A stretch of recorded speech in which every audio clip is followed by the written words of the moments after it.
সূরা আল ফজর। বিসমিল্লাহির রহমানির রহিম। রহমান রহিম আল্লাহ তাআলার নামে। ভোরের শপথ। শপথ 10টি বিশেষ রাতের। শপথ জোড় সৃষ্টির ও বেজোড় স্রষ্টার। শপথ রাতের যখন তা সহজে বিদায় নিতে থাকে। এর মধ্যে কি বিবেকমান লোকদের জন্য শপথ রাখা হয়েছে? তুমি কি দেখনি তোমার মালিক আদ জাতির লোকদের সাথে কেমন ব্যবহার করেছেন? এরাম গোত্র ছিল উঁচু স্তম্ভ বিশিষ্ট প্রাসাদের অধিকারী। জ্ঞান ও ঐশ্বর্যের দিক থেকে জনপদে তাদের মতো কাউকেই এর আগে সৃষ্টি করা হয়নি। উন্নত ছিল সামুদ। তারা পাহাড়ের উপত্যকায় পাথর কেটে সুরম্য অট্টালিকা বানাত। অত্যাচারী ফেরাউন যে কিলক গেঁথে শাস্তি প্রদানকারী জালেম ছিল।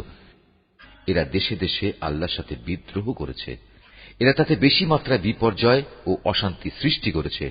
অবশেষে তোমার প্রতিপালক তাদের উপর আযাবের কোড়ার কষাঘাত হানলেন। তোমার মালিক এদের ধরার জন্য ওঁত পেতে রয়েছেন। মানুষটা এমন যে যখন তার মালিক তাকে নিয়ামত, অর্থ সম্পদ ও সম্মান দিয়ে পরীক্ষা করেন, তখন সে বলে, হ্যাঁ, আমার মালিক আমাকে সম্মানিত করেছেন।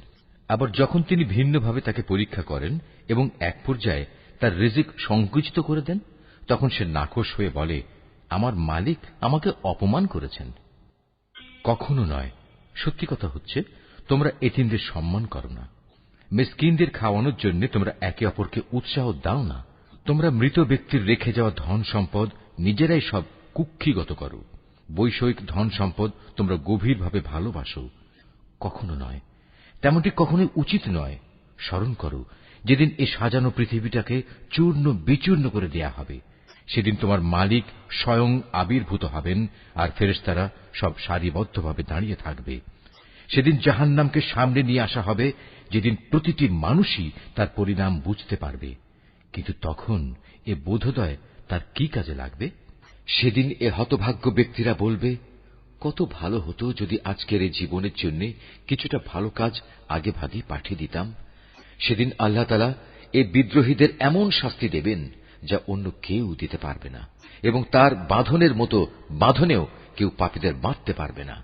নেককার বান্দাদের বলা হবে, হে প্রশান্ত আত্মা, তুমি তোমার মালিকের কাছে ফিরে যাও সন্তুষ্ট চিত্তে ও তার প্রিয় ভাজন হয়ে। অতঃপর তুমি আমার প্রিয় বান্দাদের দলে শামিল হয়ে যাও আর আমার অনন্ত জান্নাতে প্রবেশ করো।